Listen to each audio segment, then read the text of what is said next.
This might just be the rarest guitar we've ever got our hands on.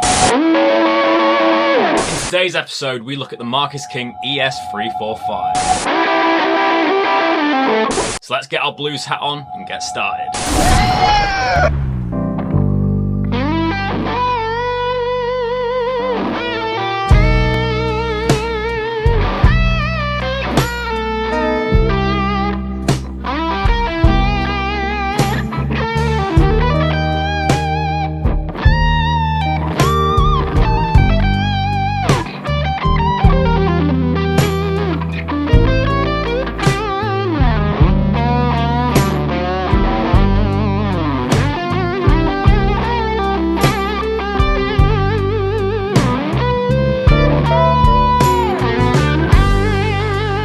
Hey guys, welcome back to Squealing Pig Guitars, the home of luxury shred machines here in Nottingham, England. My name is Ben Keightley, and today we're going to be checking out a 1 of 50 ES-345 62 reissue Marcus King signature. This guitar oozes vibe. I absolutely love this guitar, and I'm a massive fan of Marcus King's blues style and music. He really is a 4th generation great, carrying on the King name, and his amazing blues style lends himself to being one of the best in the business. So before we get into the guitar, who is Marcus King? Let me tell you a little bit about him. Marcus King is one of the best blues guitar players of his generation, aged only 28, and he's already received a nomination for the Best Americana Album at the 63 Annual Grammy Awards. He's best known for his amazing guitar playing, kind of echoing the sound of B.B. King, Albert King, and all the great kings that came before him. My personal favourite track is Wildflowers and Wine, which features an incredible solo. But enough about Marcus King, let's check out his guitar. Okay, so here we have the case. Obviously it's a lovely black leather case. This is a 60s reissue, so these are the 60s cases going on from the Lifton style. We've got gold latches on this very premium case. As we open up, we have that awesome yellow-orange interior and obviously the incredible Marcus King 345. It has a beautiful nitro smell to it, and obviously this guitar is 3 years old, being released in 2021. So I've got the Marcus King guitar in my hand now, and I've got to say it's an absolute honour to hold this guitar in my hand. It's an incredible looking instrument.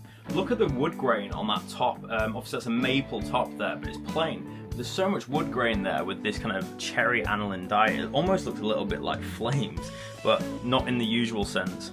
It looks incredible, like an old violin. Really, really like it. It comes fitted with a rare sideways vibrola tailpiece, just like it did in 1962 when King's grandfather purchased it. This was then given to Marcus King as a present later on in life, and obviously kept the sideways vibrola. This vibrola is actually a mod originally. Obviously this is factory from this guitar, with this custom shop recreation. So the vibrola was obviously made for flat top SGs, and this is a arch top. So as a result, the Gibson custom shop says not to use this vibrola as it will indent the finish when you use it, obviously because this piece moves and it will scrape across the arched uneven surface. It's still a really cool piece though, it looks amazing. It is functional, but we recommend that you don't use it if you want to obviously keep the value of the guitar. Obviously as a result of the modification, we have this custom made little plaque. This was done to basically hide the studs for the stop tailpiece. Let's go over some of the construction specs. So just like most 335 style guitars, we have a 3-ply maple poplar maple traditional construction. So that will be for the body. So you obviously have maple sides, maple back with that lovely figuring again. This is a very well matched guitar. We've got cream binding on this example. We also have black binding between the cream on the front, which is really nice. What I do like as well is how the die is actually gone on the inside of the F-hole. It's very nicely finished. As we move down to the neck, obviously we've got a mahogany neck in the aniline dies. This is a 60s profile, so it's a little bit slimmer than other 345s I've played, but still very nice and rounded. Then we have a rosewood fingerboard with the split parallelogram inlays. I absolutely love this on the 345. I think it makes it look very, very custom and very nice. And we have a pair of custom buckers in the gold finish. Another touch to this guitar which I love is the Veritone switch, which is 6 positions. I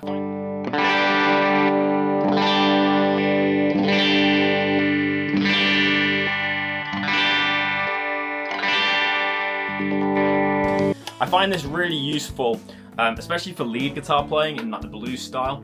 I feel like position 2 and 3 are perfect for kind of nailing that Strat-like tone on the neck pickup. Also, we have obviously 2 volumes, 2 tones. These are CTS pots with black cap capacitors. We have a 12-inch radius with a 24.75-inch scale length. As I mentioned, this is limited to 50 worldwide, and it was said that only 2 arrived in the UK, so we're extremely lucky to have this into our hands. My good friend James gave us this to sell on commission, so thank you, mate, for letting us have this for the video. So let's have a look at what case candy we get in this gorgeous guitar. So as we open it up, we get the COA, which has Marcus King's little logo on there. As we open it up, obviously got a picture of Marcus with the guitar, his original 1962. So this is really cool case candy. We've got a belt buckle here. Obviously so cool. It's got the Marcus King logo on it with the Gibson inscription on the back with the serial number of the guitar. And it's got a really cool kind of brass relic look to it. We then have your case keys alongside some hang tags. We have the old-fashioned Gibson warranty, which I love the fact they do this with these guitars. Obviously, it's case candy, so you wouldn't actually want to file this if you got it from Gibson new, but it is the warranty card. Very cool, with the original string hang tags as well. So let's see how she sounds.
So what are my final thoughts on this guitar? Obviously it's an incredibly rare piece, but I absolutely love this guitar. It's probably one of the highest end Gibson custom shopped guitars that I've seen. The grain of the maple is just to die for with this wide structure, and the kind of slightly VOS cherry finish really works well on it.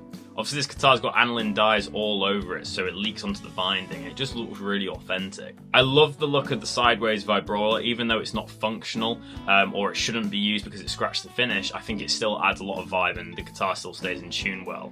I love a Varitone switch. The ES-345 is one of my favourite models now after playing a few in the recent weeks.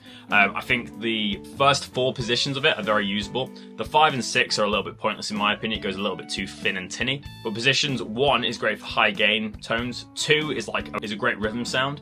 And 3 and 4 is kind of like a low key kind of strap tone on the neck pickup, which I really like. It thins out a little bit, makes it a bit more spanky. This guitar plays amazing. It's set up with a nice set of 10s. And obviously I love the split parallelograms. It just adds another custom element to this guitar. Obviously these guitars are very expensive because of the rarity, but the build quality of this guitar is superb and it really is a great player's guitar if you are wanting a awesome ES-345. But what did you think of this guitar? Let me know in the comment section below. I personally love it. I'd love to own it, but it's a little bit out of my price range, but it is an incredibly cool guitar. Make sure to leave a like on today's video if you have enjoyed and comment down your thoughts down below. Subscribe if you like our channel, but I'll see you tomorrow for another Squealing Pig Guitars episode. Until then, keep rocking guys. I'll see you soon.